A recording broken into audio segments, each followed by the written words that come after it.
People always say family never turns on you. They're wrong because mine did.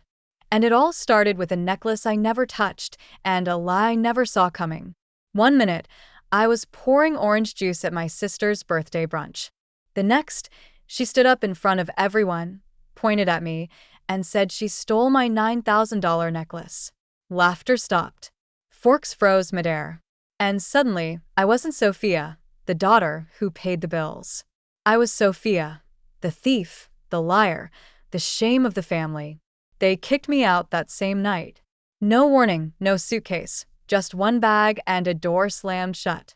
What they didn't know was I had been paying for everything: their rent, their electricity, even my sister's college tuition. And when I walked away, I didn't just take my things. I took their entire foundation with me. This is the story of how they tried to ruin me, and how piece by piece, they ended up tearing down their own world instead. My name is Sophia, and I'm 28 years old. If you had told me a few months ago that my own sister would accuse me of stealing a $9,000 necklace just to humiliate me in front of our entire family, I would have laughed. Not because she wasn't capable of something that cruel, but because I never thought she'd actually go that far. But she did. And what came after? That's what no one saw coming. Let me take you back to the morning everything fell apart. It was Sunday. Sunny, warm, one of those lazy days where the outside world feels calm. But inside our house there was a storm building. And I didn't even know it yet. Lena, my younger sister, had invited everyone over for brunch. She had balloons, champagne flutes, fancy plates, and even hired someone to take photos for Instagram. I thought it was a bit much, but I helped her anyway, like I always did, because that's who I was: the quiet one, the helper, the reliable daughter. I had been the one quietly paying our electricity bills, our internet, even a mortgage when Dad lost his job. I never told anyone. I didn't need the credit. I just wanted peace in her home. I even paid for Lena's college tuition directly, through her school, using my salary. She didn't know I did it to protect her, to keep our family strong. Turns out, I was only making it easier for them to betray me. That morning, everyone was laughing at the table. Mimosas were being passed around. Lena was showing off a new designer handbag. Then she stood up, tapped her glass with a spoon, and said, "Before we go any further, I just want to say something important." I thought she was going to thank everyone or announce an internship. But no. She looked right at me and said, "I know this is awkward, but Sophia stole my $9,000 necklace, the gold one Grandma gave me. I've been looking for it for weeks, and yesterday I found it hidden in her drawer." My heart stopped. The room went silent, and then, just like that, everyone believed her. No one even asked if it was true. My mother gasped, "I knew it. I knew you were always jealous of Lena." My father shook his head and refused to meet my eyes. I stood there frozen, shaking, trying to speak, but the words never came. I hadn't stolen anything. And yet, in one moment, I became the liar, the thief, the disgrace. They told me to leave that very night. No suitcase, no goodbye, just one bag and my laptop. They didn't know what I was really about to do. They didn't know that I was the one holding their lives together. But they were about to find out. That night, I didn't cry. I should have. But when someone you love stabs you in the back, the pain is too sharp for tears. I sat in the tiny guest room at my friend Mia's apartment, staring at the ceiling, trying to breathe. She offered me a place to crash, no questions asked. I didn't tell her everything, just that there had been a fight and I needed space. But deep inside, something flipped. For 4 years, I'd been paying bills for a house I didn't even own. I covered Lena's private college tuition while she posted beach photos with captions like, "Blessed to be Daddy's favorite." I paid for groceries, repairs, even Mom's salon appointments when she said her card wasn't working. And what did I get in return? A public accusation. No defense. Not a single person even asked why I would do such a thing. I was guilty because blaming me was easy. That night, I opened my laptop and logged into all my online accounts. And one by one, I started cutting the wires that held their lives together. I stopped the auto payments for the mortgage. I canceled the monthly utility transfers. I pulled the plug on Lena's tuition payments, every last cent. The house was still in my father's name. The bank statements still went to my mother's email. They'd figured out soon enough. And when they did, I wouldn't be there. I didn't leave a note. I didn't send a warning. I just disappeared. And for the first time in years, I felt free. No weight on my shoulders. No one calling my name to fix their mess. No one treating me like I owed them everything. But that peace, it didn't last long. Because within 10 days, chaos came knocking. 10 days after I left, I got a message from an unknown number. Did you cancel the electricity? The power's out. Internet's dead too. Lena has midterms. Fix this. No hello. No, how are you? Just all caps shouting through a phone screen, like I was still sitting in the next room waiting to clean up their mess. I didn't reply. The next day, my dad called. I didn't pick up. Then, he sent a voice message. His tone wasn't angry. It was confused.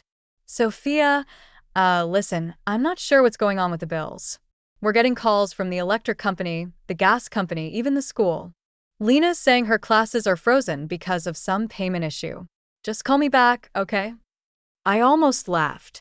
Payment issue? They still had no idea I'd been the one handling everything.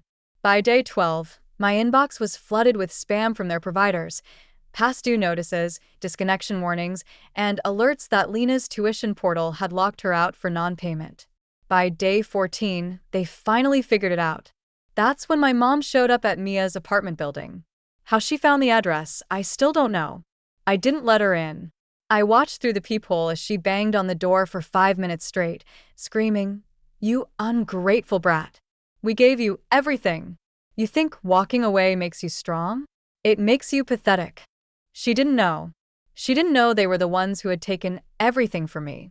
She didn't know I had been paying for the air she breathed and the food she plated for her Instagram stories. And I wasn't going to explain it. But life has a funny way of letting the truth out, even when you stay silent. Because just 2 days later, I got a message that changed everything. It came from Jasmine, our neighbor, and it came with proof. Jasmine had always been kind. She lived 2 houses down from us, a middle-aged single mom who ran a small photography business.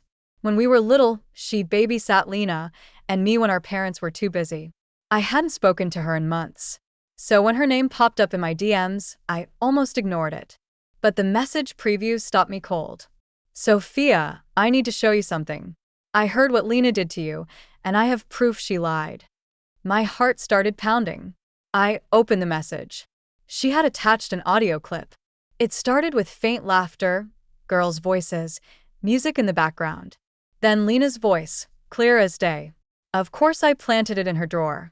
I needed people to see her for what she is. Mom always says Sophia acts so perfect, but let's see how perfect she looks when she's kicked out. I froze. My ears rang. My hands went cold. She admitted it. She planted the necklace, framed me, lied in front of our entire family just to humiliate me. Jasmine sent another message. She was talking to her friend outside in the backyard. I had my camera running for a shoot. The mic picked it up. I didn't realize what she was saying until I played it back last night. I sat there stunned. I wanted to scream. I wanted to cry. But mostly, I wanted them to feel what they made me feel. I asked Jasmine if I could use the clip. She replied, I already emailed it to Lena's university. Someone like her shouldn't get away with something that cruel. And just like that, the first crack appeared in Lena's perfect little world. 3 days later, she was called into a disciplinary meeting. Her Instagram went dark. No brunch pics, no makeup tutorials, just silence. Meanwhile, my mom's Facebook shifted from bragging about her daughters to posting vague inspirational quotes about family betrayal. I didn't need to show up. I didn't need to say a single word. The truth was already working on its own, and I was just getting started. By the time Lena's second disciplinary hearing came around, word had spread. Jasmine's audio clip hadn't just gone to the dean. It got shared in group chats, then posted to a student forum. People were whispering in hallways. Her professors looked at her differently, and suddenly the golden girl who bragged about brand deals and top grades was the campus joke. She tried damage control, of course. She posted a long, dramatic Instagram caption about family drama and misunderstandings, along with a black and white photo of herself crying, probably fake tears. She turned off the comments, but it was too late. The truth had already taken root. And then came the final blow. The university suspended her for academic dishonesty and a code of conduct violation, not just for framing me, but because this wasn't her first offense. Apparently, she had plagiarized a paper last semester and got off with a warning. This time, they weren't letting it slide. She came home crying. Mom went into panic mode. Dad looked like a ghost, sitting in silence, drinking coffee like it was water. The house, once loud and flashy, had turned quiet and cold. And the twist? They couldn't pay for anything anymore. The mortgage hadn't been paid in over a month. Utilities were shut off one by one. Mom called the power company in a rage, only to learn the account was under my name and had been permanently closed. They had no savings, no backup plan because they had always counted on me. Meanwhile, I was thriving. My boss, Mr. Landon, had noticed how focused and dependable I'd been despite it all. He offered me a promotion and the opportunity to relocate to a brand new city. "You deserve a fresh start," he said. And so I moved, a sunny apartment on the 12th floor of a downtown high-rise. No yelling, no cold shoulders, no betrayal, just me finally breathing. And for the first time in my life, I didn't feel guilty. Not one bit. 2 weeks after I settled into my new place, I got a call from someone I hadn't heard from in years. Aunt Rachel. She was my mom's older sister, the one who left town after a huge fight with my parents when I was a kid. Back then, they told me she was unstable and jealous of our family's success. Turns out, they were just terrified of what she knew. "Hey, sweetie," she said warmly. "I saw your name in that college form story. I've been following quietly. And I think it's time you knew something." I was confused, she continued. "Your grandmother, your dad's mom, left a trust fund in her will. It was meant for you. Just you." I sat up straighter. "What your parents didn't tell you. After she died, they convinced the lawyer not to notify you. Said you were too young and that they'd manage it until you were older. But that money was never theirs." My heart raced.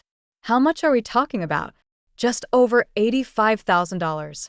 It was supposed to help you start your life. College, business, whatever you wanted." I only found out because I ran into the lawyer again recently. He assumed I already knew. I was speechless. They lied. They stole my future. All those years I was struggling to help them, and they were hiding money that was mine. Aunt Rachel helped me contact the lawyer and file a formal request. Within weeks, I had full access to the trust. It was real. Every last cent. That night, as I transferred the funds into my own name, I felt something deep inside me close, like a wound I didn't even realize had been open for years. This wasn't revenge. This was justice. And I knew exactly what I was going to do next. With the $85,000 trust fund finally in my hands, and my full-time job now paying more than ever, I didn't just feel free, I felt limitless. For years, I worked in silence. I paid their bills, fixed their problems, stayed invisible. Now, I wanted to be seen on my own terms. That's when I had an idea. I used part of the money to launch a YouTube channel, Money Made Simple with Sophia. I filmed it in my small but bright apartment. My first video was called "They Called Me a Thief," but I was the one paying their bills. It blew up overnight. Thousands of people, especially women, started commenting, "This is my story too. You're so brave for walking away. They don't deserve you." I started teaching financial basics. How to budget, how to spot toxic financial manipulation, how to leave when you're being used. Sponsors started reaching out. So did podcasts and blogs. My story became more than just mine. It became a voice for people who were tired of being the family doormat. And my parents? They eventually sold the house. They couldn't afford to keep it without my income. Lena tried starting a new social media account pretending to be some kind of self-care coach. It didn't last. No one forgot what she did. Reputation is harder to rebuild than a bank account. One day, I got a text from my mom.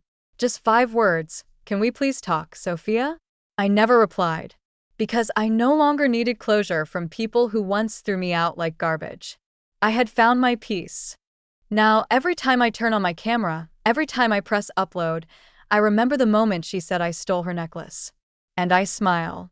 Because in trying to tear me down, they built the strongest version of me I've ever known. They kicked me out. So, I built a kingdom. And this time, no one is allowed to steal it. It's been almost a year now. A full year since I was kicked out of my childhood home with nothing but a backpack and a bruised heart. A year since I was called a liar, a thief, and a burden by the very people I had been sacrificing everything for. Funny how life works.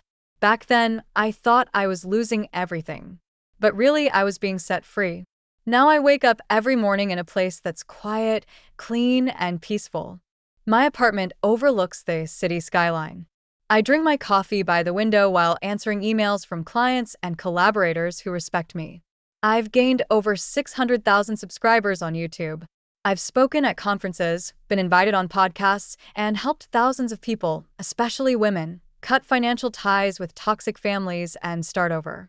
Sometimes I hear through extended family that my parents watch my videos in secret. Lena too. Apparently, they're shocked that I turned out this way. But the truth is, I didn't turn out this way. I was always this woman. They just never looked closely enough to see me. And now they can watch me from afar. They can sit in the silence I once lived in. They can feel the absence of the person who kept their lights on, their fridge full, their name clean. I don't hate them. I don't even wish them harm. But I do hope they understand this much. When you bury someone in lies, they don't disappear. Sometimes they bloom. And that's how I turn their betrayal into my breakthrough. They tried to destroy me with lies. But I walked away and built a life they can only watch from a distance. If you've ever been blamed for something you didn't do, or used by the people who should have protected you, just know this. Walking away isn't weakness. Sometimes it's the most powerful thing you can do. Thank you for watching my story. If you felt this in your heart, please like, share, and don't forget to subscribe. Because the next story? It's even more shocking.